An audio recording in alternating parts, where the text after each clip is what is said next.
ગુજરાતનું election commission press conference કરી રહ્યું છે, સીધા છીએ ત્યાં. સ્ટાફની વાત કરીએ તો સ્ટાફનું રેન્ડમાઇઝેશન કરતા હોય છે, 3 તબક્કામાં કરે છે. આમાં ફર્સ્ટ અને સેકન્ડ રેન્ડમાઇઝેશન કામગીરી પૂર્ણ કરી દેવામાં આવી છે. ત્યારે લાસ્ટ અને થર્ડ રેન્ડમાઇઝેશન આવતીકાલે સવારે 5 વાગે ઓબ્ઝર્વર્સની હાજરીમાં કરવામાં આવશે.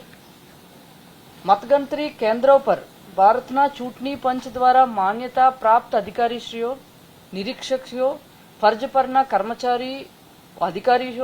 અધિકારીશ્રીઓ અને ઉમેદવારો અને તેમના ચૂંટણી એજન્ટ તથા કાઉન્ટિંગ એજન્ટ્સ માત્ર પ્રવેશ કરી શકશે. આ ઉપરાંત ઈસીએ દ્વારા જેમને અધિકાર પત્રો આપવામાં આવ્યું છે એ મીડિયા કર્મચારીઓનો પ્રવેશ કરી શકશે.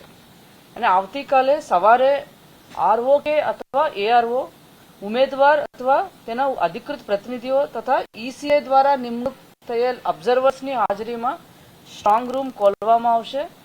ત્યારબાદ ઈવીએમ તથા પોસ્ટલ બેલેટ બહાર કાઢી કાઉન્ટિંગ હોલમાં લાવી મતોની ગણતરી શરૂ કરાશે. તમામ કાઉન્ટિંગ સેન્ટર્સ પર ત્રિસ્તરીય મતલબ 3 લેયર સુરક્ષા વ્યવસ્થા સુનિશ્ચિત કરવામાં આવી છે.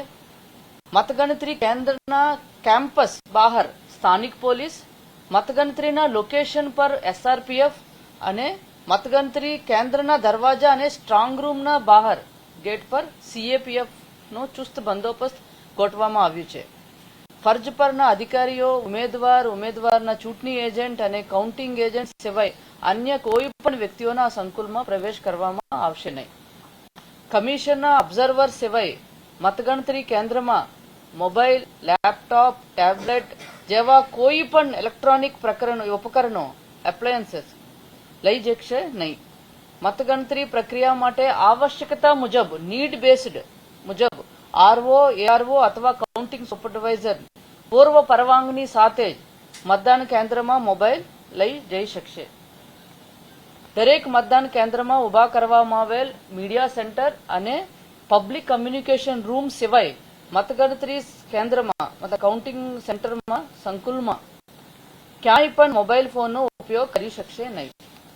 મતગણતરી દિવસે તમામ રિઝલ્ટ જોવા માટે results.eci.gov.in વેબસાઇટ પર અથવા વોટર હેલ્પલાઇન એપ પર ચૂંટણીના પરિણામો જાણી શકશે.